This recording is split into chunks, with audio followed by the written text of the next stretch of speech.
Esto es Un Minuto en Nueva York. Aquí comienza un nuevo podcast.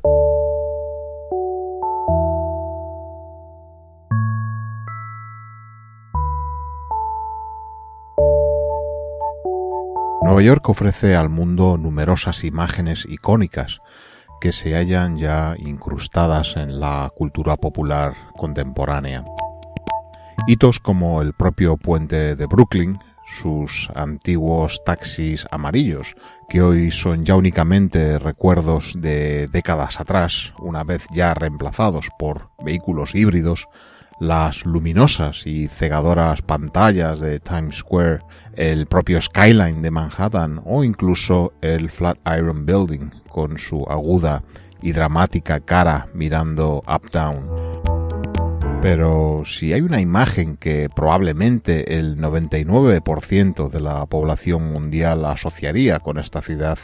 probablemente sería la del Empire State Building y su aguda silueta recortada sobre el horizonte. Sin embargo, por otra parte, la relación del neoyorquino con el Empire State Building no siempre es la misma que el visitante, a veces infravalorado dada la tumultuosa y no siempre propicia para la contemplación de la zona donde se encuentra enclavado. Este hito de la ciudad es, sin embargo, el edificio más popular entre la población de los Estados Unidos, por delante incluso de la propia Casa Blanca. Es obligación, al poner un pie en esta ciudad, levantar la vista para reconocer y estudiar con la mirada, al menos durante unos instantes, el que sería la postre, el símbolo de una época y del carácter emprendedor de una ciudad que se negaba a sucumbir y admitir el trauma de la Gran Depresión.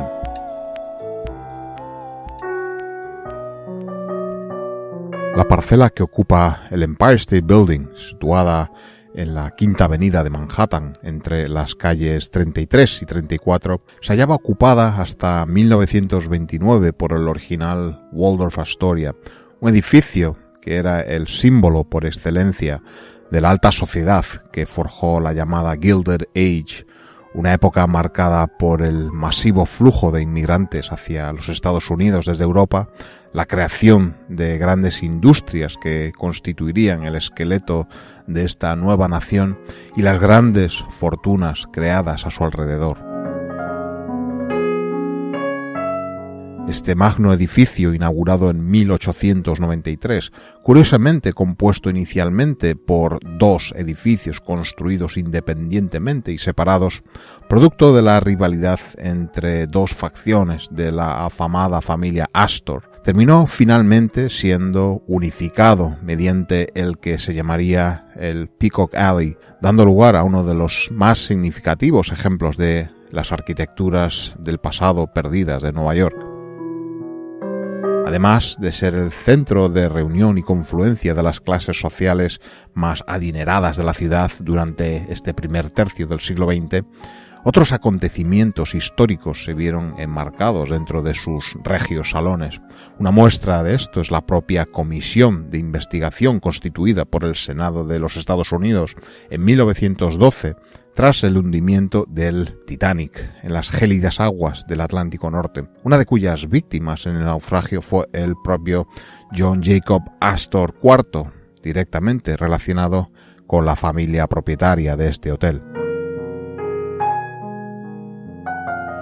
A finales de la década de 1920, Estados Unidos se encuentra inmerso de lleno en el proceso de una fuerte expansión económica, con unos mercados bursátiles y financieros alimentados por una salvaje especulación bursátil y, como no, un mercado inmobiliario que trataba desesperadamente de suplir la demanda de una economía donde la industria, y entre toda ella, especialmente la del automóvil, marca el ritmo del crecimiento económico del país.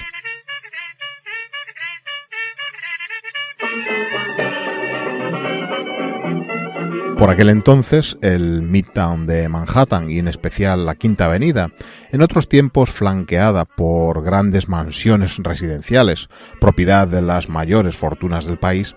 deja de ser el punto focal de esta clase adinerada y sus refinadas residencias, las cuales preferirán desplazarse en dirección uptown hacia el más discreto y tranquilo Upper East Side.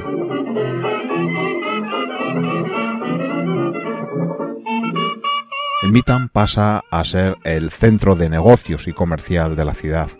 La economía demanda edificios comerciales y de oficinas que puedan albergar a las miles de personas y nuevos habitantes y, además de ello, trabajadores que han llegado a la ciudad para mover su trepidante economía. Solo unas calles más en dirección norte, en la calle 42,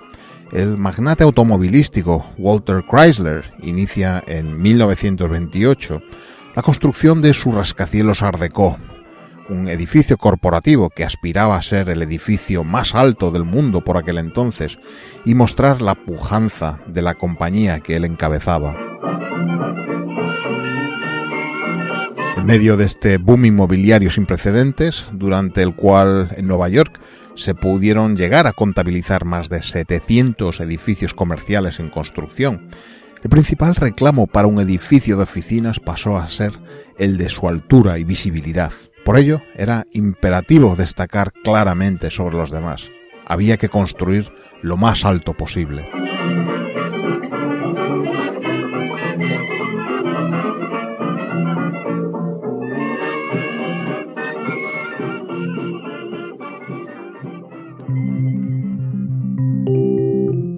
En 1928 parece claro que los tiempos están cambiando. Las fortunas cambian de manos y la familia Astor no es ajena a estos nuevos vientos, por lo que vende el hotel y su solar a la Bethlehem Engineering Corporation por la nada desdeñable cifra de $16 millones. Los planes de la compañía sería construir en su lugar un edificio de 50 plantas, que sería bautizado con el nombre de Waldorf Astoria Office Building. Con esta determinación se comienza la demolición del histórico conjunto de edificios, la cual, y dada la sólida y masiva construcción que los caracterizaba, requiere más de 16.000 cargas efectuadas mediante camiones que transportarán los ricos materiales y refinados elementos arquitectónicos demolidos hasta las barcazas que los transportarían finalmente hasta las costas de Sandy Hook, en New Jersey, donde finalmente serían arrojados al mar sin mayores contemplaciones.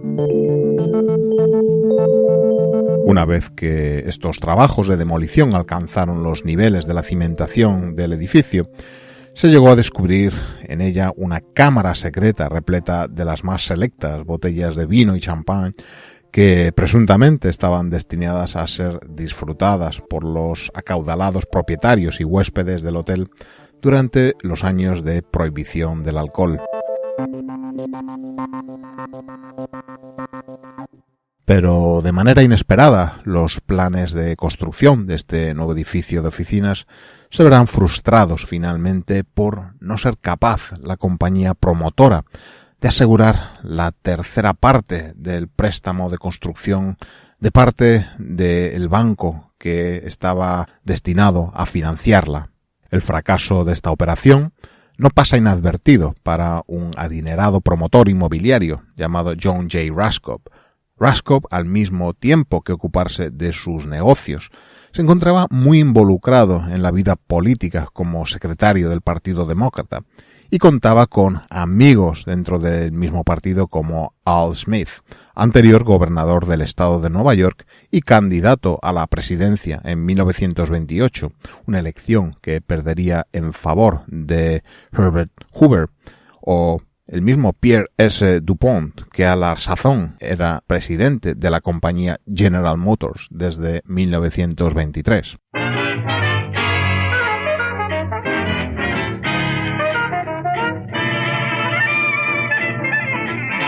Parecía aquel un trío idóneo para cometer cualquier gran empresa que se propusieran. Por una parte, Raskob y DuPont, con acceso a los fondos y recursos financieros necesarios, y Smith, con su familiaridad con todas las altas esferas políticas del Estado y del país. Desde el primer momento tendrían una visión clara de lo que pretendían hacer y desde luego no era en absoluto quedarse en las 50 plantas del edificio inicialmente anunciado en lugar del Hotel Waldorf Astoria. El 30 de agosto de 1929, la portada del New York Times anunciaba que Alfred E. Smith, anterior gobernador del estado de Nueva York, sería la cabeza de la compañía que construiría sobre los terrenos anteriormente ocupados por el Waldorf Astoria el edificio más alto del mundo. El edificio tomaría el nombre del apodo dado, según algunos teóricos, al estado de Nueva York por su riqueza y recursos, Empire State.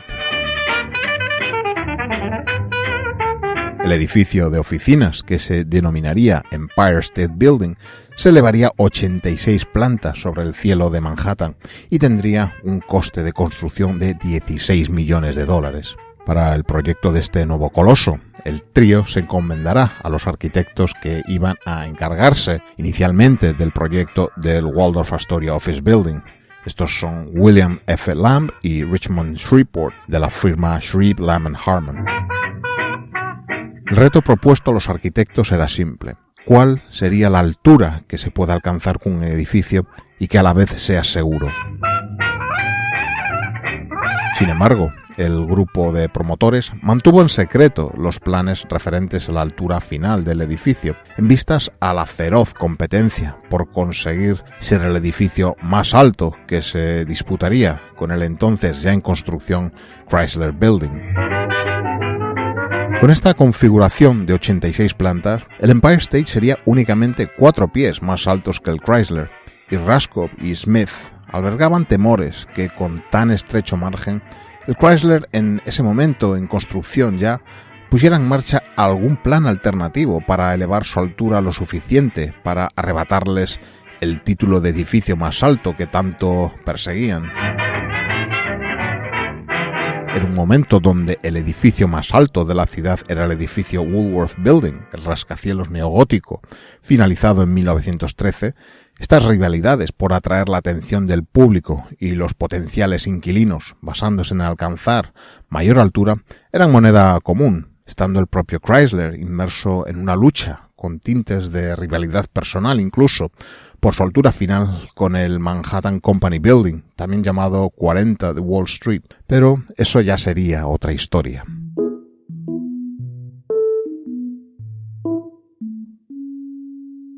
En diciembre de 1929, los promotores deciden añadir al diseño una coronación metálica y un mástil de 68 metros, que daría así al edificio un total de 1.250 pies o 380 metros de altura, con un total de 102 plantas.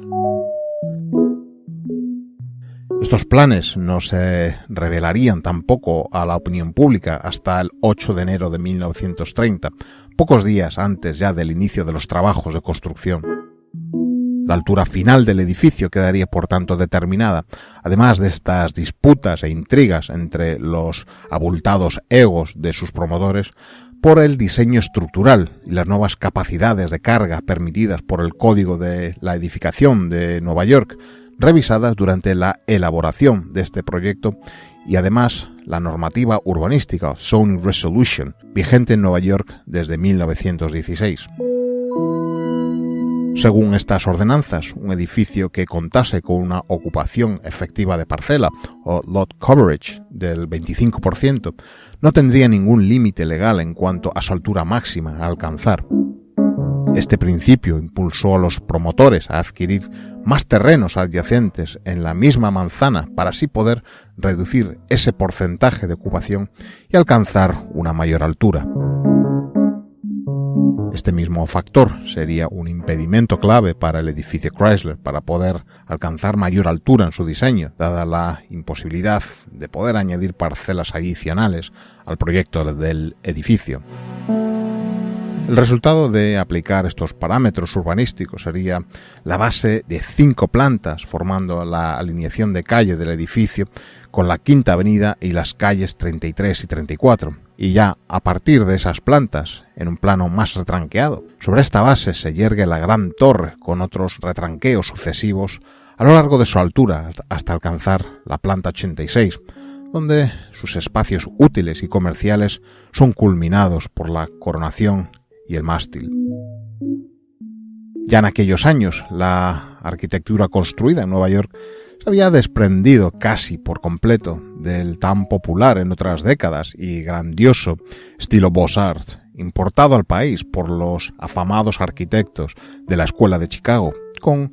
una fuerte formación académica europea y destinado a proyectar mediante su arquitectura la imagen de una nación emergente y con vocación de superpotencia en el escenario mundial en el siglo que empezaba.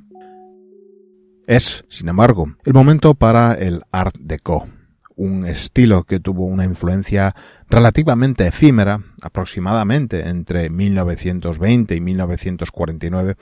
de tintes claramente modernistas y con claros puntos de contacto con otras corrientes estilísticas como el Art Nouveau o el futurismo italiano.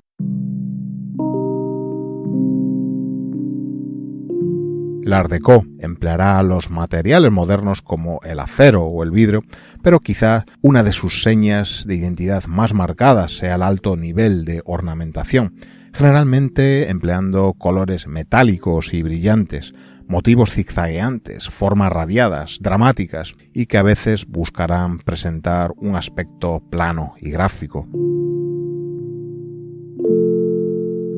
Aún así, y a pesar de su clara expresión en elementos como su coronación o su representativo vestíbulo de entrada, estos elementos estilísticos están menos acentuados en el Empire State Building que en el tan próximo Chrysler Building. En el contexto de este competitivo frenesí entre edificios, una verdadera efervescencia de ideas, el mástil de coronación del edificio se ideó inicialmente como un punto de atraque para los cepelines que, a finales de la década de los años 20, comenzaron a servir rutas aéreas comerciales entre Europa y especialmente la Alemania nazi y los Estados Unidos. Esta coronación del edificio sería, de este modo, el punto de desembarco de los pasajeros que descenderían desde las aeronaves allí amarradas por una escalera exterior metálica hasta el punto de control de inmigración y aduanas que se situaría en el mismo piso 86. Estos ambiciosos y quizá vistos con la perspectiva del tiempo disparatados planes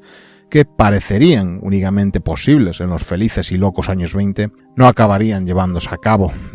al menos de una manera regular una vez finalizado el Empire State Building, habiéndose producido únicamente el amarre de un dirigible al mástil de atraque en 1931, cuando un Zeppelin o un dirigible de la Armada de Estados Unidos intentó sin éxito el amarre en más de 25 ocasiones, estando a punto de provocar una tragedia cuando los vientos lo zarandearon de manera bastante violenta. Años después, la idea sería definitivamente descartada cuando en 1937 el Zeppelin Hindenburg fuera consumido por las llamas tras el histórico accidente ocurrido en Lakehurst, New Jersey, tras una travesía del Atlántico desde Europa.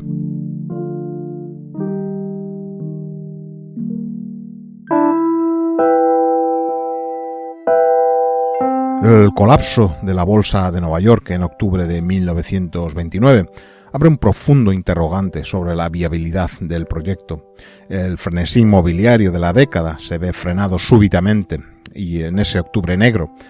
se inicia un estancamiento que no va a disiparse hasta bien entrados los años 50. Pero la determinación de los promotores no va a verse condicionada por estos acontecimientos. Si bien ni Al Smith o Raskob se vieron afectados en gran medida por el colapso bursátil, este sí afectó a otros muchos inversores menores del proyecto. Los iniciales planes de Raskob de iniciar las obras en ese mes de octubre de 1929 tuvieron que ser pospuestos hasta que consiguió asegurar un crédito de $27 millones de la Metropolitan Life Insurance Company para comenzar las obras.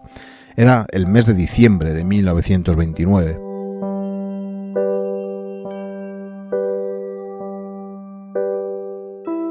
La empresa constructora que acometería esta ingente obra fue la compañía Starrett Brothers & Eken, ya experimentada en la construcción de muchos otros edificios y que sin lugar a dudas estuvo a la altura del reto empresarial, organizativo y técnico que Al Smith y Raskop le plantearon al firmar este contrato con ellos.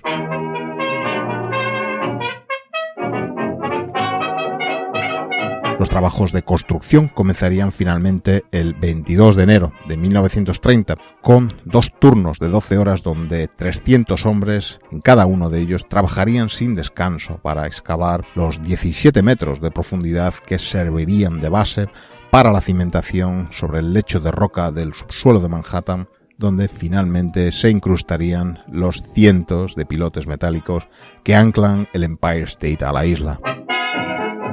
Las primeras piezas de acero correspondientes a la estructura se instalaron el 1 de abril de 1930. El traer al Midtown de Manhattan los más de 15.000 pilares y vigas de acero desde sus factorías en Pittsburgh y su zona de desembarco en el Hudson e instalarlas posteriormente en su definitiva posición en la construcción del edificio supondría un desafío para la logística y el transporte, no cometido hasta aquel entonces.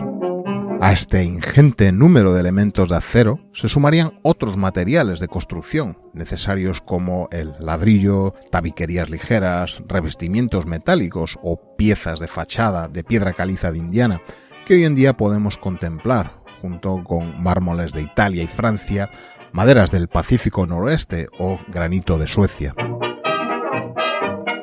La construcción de un edificio de tal magnitud requeriría una planificación y logística propia de relojeros suizos, lo cual supuso que se programara hasta el último transporte de materiales mediante las grúas y elevadores que tendrían programada hasta la más insignificante de las cargas a izar hasta las distintas plantas del edificio que se iban levantando. El ambicioso reto que los constructores se propusieron fue el de construir un piso por día para acelerar el proceso de construcción,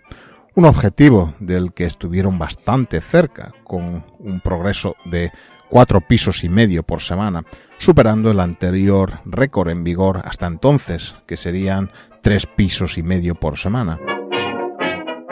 Pero la eficiencia buscada en la construcción del coloso del Midtown no se limitó únicamente a la gestión en la distribución de los materiales y recursos de construcción a pie de obra. También se buscó la eficiencia en el trabajo y la gestión de los operarios y obreros, que fue, a la postre, una parte esencial en el desarrollo y consecución final de la construcción. Para ello, entre otras medidas, y permitir que los trabajadores pudiesen hacer dentro de su turno de trabajo sus comidas sin tener que tomar los ascensores y descender a la Quinta Avenida en busca de su comida,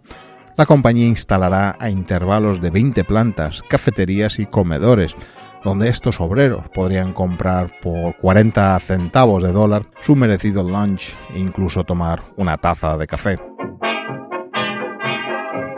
Cuando se habla de estos trabajadores, sería injusto no rememorar las condiciones extremas a los que estos se verían sometidos por aquel entonces, trabajando a tales alturas, y especialmente durante el proceso de montaje de la estructura de acero roblonada del edificio.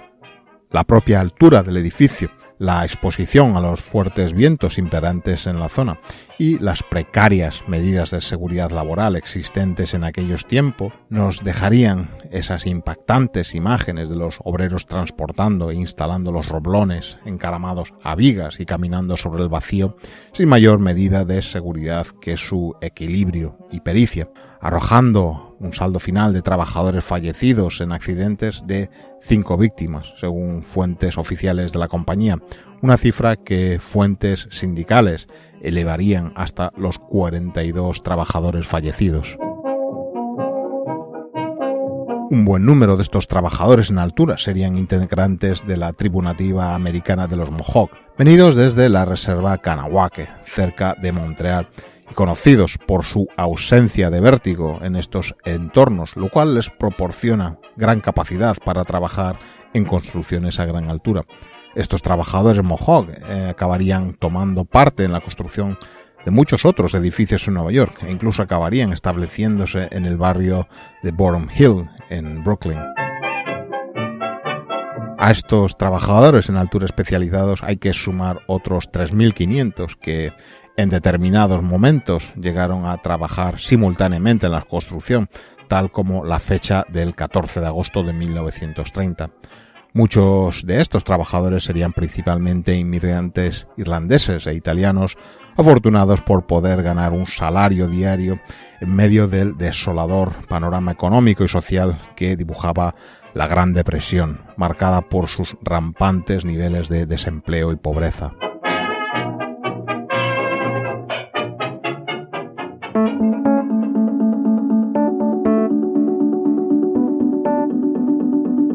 La ceremonial puesta de bandera en el piso 86, a 319 metros de altura, una vez la estructura fue completada, se coloca el 19 de septiembre de 1930, 12 días antes de lo inicialmente planificado.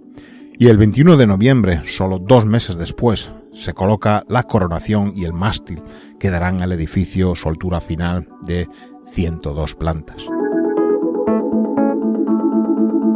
Mientras tanto, continuarán los trabajos en fachada y en el interior, con, entre otros, la instalación de los 66 ascensores que la Otis Elevator Company suministró con una velocidad de 366 metros por minuto y que supuso el mayor encargo de ascensores que la compañía había recibido hasta entonces.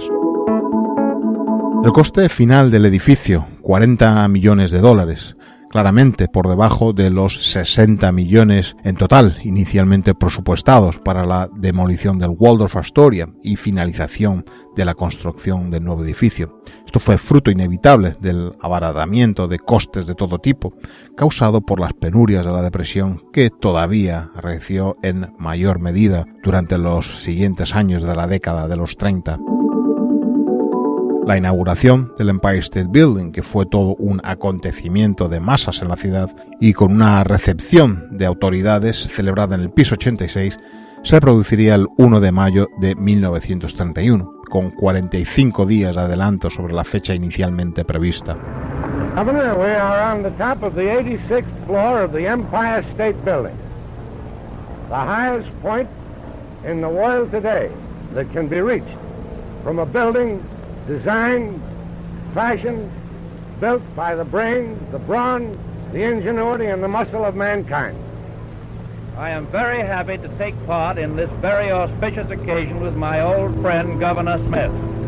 A ella acudieron personalidades como el entonces presidente Hoover, quien fue el encargado de accionar el inicial encendido de luces del edificio. También el alcalde Jimmy Walker y el propio promotor Al Smith, o el que por aquel entonces era gobernador del estado, Franklin Delano Roosevelt, que más tarde se convertiría en uno de los presidentes más determinantes y recordados de la historia de los Estados Unidos, especialmente por sus políticas dirigidas a paliar la Gran Depresión, el llamado New Deal.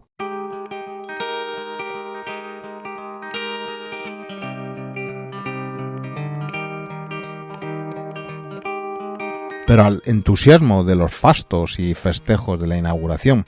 sucedió la preocupación por la baja ocupación inicial de las oficinas por parte de nuevos inquilinos. Si bien los impulsores del proyecto lograron completar la construcción y apertura durante el estallido de la Gran Depresión, fue a partir de 1931 donde los efectos de estas se propagaron de manera más devastadora por la economía estadounidense y mundial. El mercado inmobiliario y la construcción sufriría un brutal estancamiento y una ausencia en la demanda de nuevos edificios de oficinas que se prolongaría 2 décadas. La estrategia de los propietarios ante esta circunstancia adversa sería no dejar que el edificio aparentase estar vacío a los ojos de la opinión pública. La solución sería simple: mantener las luces de todas las plantas encendidas, a pesar del consumo eléctrico que ello generaría. Y si esta desesperada medida no consiguió paliar de manera determinante la ausencia de demanda por parte de nuevos inquilinos, en cambio sí contribuyó a que la ciudad se enamorase irremisiblemente de su nuevo hito. Una vez abandonadas las utópicas y quizá alocadas pretensiones de que el Empire State fuese ese puerto de atraque para dirigibles, fue en las atracciones para el público que la altura del edificio proporcionaba lo que hizo que tanto a neoyorquinos como a visitantes les entusiasmase pagar el $1 que costaba ascender a su mirador en la planta 86 y tomar allí una bebida o aperitivo con unas inmejorables vistas del área metropolitana de Nueva York, desconocidas hasta entonces para la mayoría de la población. A ello contribuiría también el estreno el 2 de marzo de 1933 en el Radio City Hall de la película King Kong, el cual, encaramándose al Empire State, fue la guinda que culminó una inteligente campaña de marketing y publicidad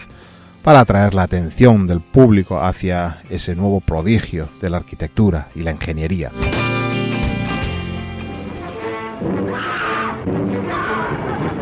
Wild, weird, wonderful, the stuff for which movies were made. Adventure, to make you wonder if it's true, while your eyes convince you that it is. Truly, the thrill of thrills. Don't miss it this time.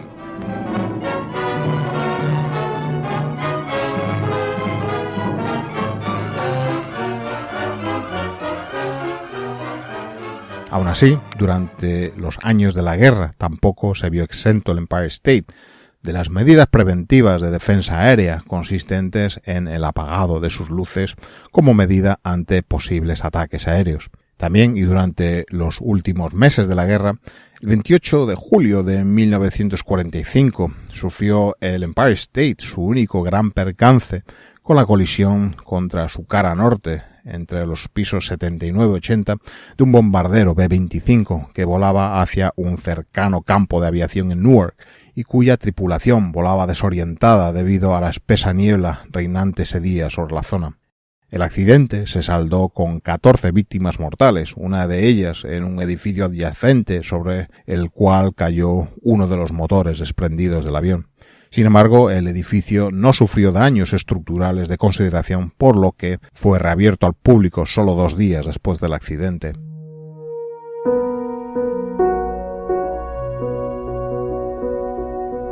El Empire State Building no fue rentable hasta los años 50, década en la que comenzó a atraer la atención de nuevos inquilinos, gracias a la reputación y leyenda que se había creado en torno a él dentro de la cultura popular. A ello se sumó que en aquellos años dorados de la radio y la televisión, la demanda por parte de muchas compañías de utilizar su torre como privilegiada antena de retransmisión. A pesar de esta entrada en beneficios, en 1951, Rasco puso el edificio a la venta por $51 millones, el precio más alto jamás demandado por un edificio por aquel entonces. En los años siguientes, y tras este inicial cambio de propietarios, el edificio volvería a cambiar de manos en varias ocasiones, con una serie de complejas transacciones inmobiliarias, algunas de las cuales incluirían hasta un proceso judicial en los años 80, del que fue parte el mismo Donald Trump, que pretendía hacerse junto con un grupo inversor japonés del control del edificio, una operación que finalmente no tuvo éxito. Posteriormente, en 1961, la autoridad portuaria anuncia su apoyo al nuevo World Trade Center que se empieza a concebir en el Bajo Manhattan, cerniéndose sobre el Empire State, la sombra de un futuro gran competidor y que a la postre sería el proyecto que le arrebatará el título de edificio más alto de la ciudad y el mundo que ostentó hasta 1970 a manos de las malogradas Torres Gemelas. La apertura de estas y de un observatorio para el público en su planta 110, claramente superior al piso 86 del Empire State, supuso un fuerte impacto en su cuenta de ingresos y beneficios. También muchas compañías que hasta ahora utilizaban sus antenas desde su coronación decidieron trasladarlas al nuevo complejo del World Trade Center. A pesar de estos inevitables reveses asestados por la historia y el progreso, este edificio mantenía en 1980 un número de visitas cercano a los 2 millones de personas, y en mayo de ese año incluso le fue asignado un código postal propio. En 1981, la Landmarks Preservation Commission, o Comisión del Patrimonio, declara su vestíbulo, primer y segundo piso, como hito histórico, y en 1966 el edificio en su totalidad pasa a ser monumento histórico nacional por su relevancia en la historia de la arquitectura. Durante los años 90 se acometerán profundas obras de renovación y mejora, reemplazando los sistemas contra incendio y de alarma, ascensores, ventanas y climatización, además de hacer accesible su terraza de observación, en cumplimiento de la ley de accesibilidad denominada Americans with Disabilities Act. En 2010 se inició un nuevo proceso de renovación a 10 años vista, con énfasis en la eficiencia energética y los espacios públicos para mejorar el flujo de los visitantes al edificio. En esta fase, completada finalmente en este 2019, se incluye el nuevo alumbrado exterior basado en tecnología LED. A comienzos de la década de los 2000, tras la destrucción de World Trade Center, el Empire State recuperó el título de edificio más alto de Nueva York, pero ya muy lejos del trono de los edificios más altos del mundo, incluso siendo únicamente el segundo más alto de Estados Unidos tras la Torre Willis de Chicago. Hoy en día, el Empire State es el tercer edificio más alto de Nueva York tras el World Trade Center One y la torre residencial 432 Park Avenue, y en breve se verá relegado de nuevo por el nuevo One Vanderbilt, actualmente en construcción en la confluencia de la calle 42 y la Quinta Avenida.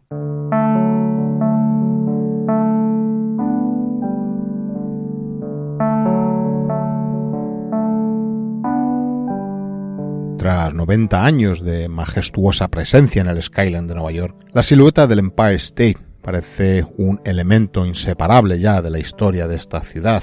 y de la vida de los que la han habitado a lo largo de todos estos años. Un referente obligado para todo aquel que alguna vez llega a Nueva York y levanta la vista al horizonte en busca de un hito. Quizás lo más significativo es que, ya sea en la cultura popular, con referencias en la historia del cine como el propio King Kong, la película An Affair to Remember o Sleepless in Seattle, como en acontecimientos del mundo del deporte, representados por la extenuante subida que cada año se celebra ascendiendo sus escaleras de más de 1.500 peldaños hasta su piso 86. Parece ser que, a pesar de haber perdido el Empire State Building hace tiempo, su cetro de edificio más alto, aún conservará su parcela en el corazón e imaginario colectivo de muchos de nosotros, como ese colosal desafío técnico y empresarial que unos osados emprendedores decidieron llevar a cabo hasta el final, a pesar de no darse para ello las más favorables condiciones.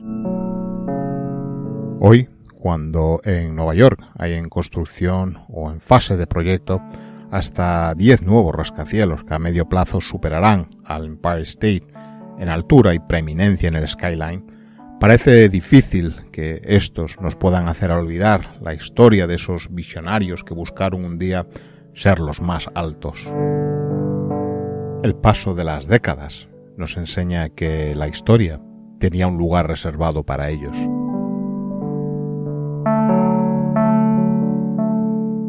Un Minuto en Nueva York es un podcast escrito y producido en Nueva York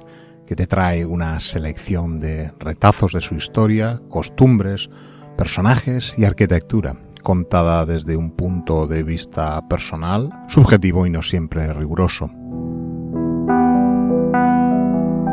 El podcast está disponible para su escucha y suscripción en las principales plataformas de publicación de podcast y además puede escucharse periódicamente en radioviajera.com. Para saber más sobre Nueva York y si quieres, puedes seguir las publicaciones y otros contenidos del programa en redes sociales como Twitter, Instagram o Facebook, donde te será muy fácil encontrarlo.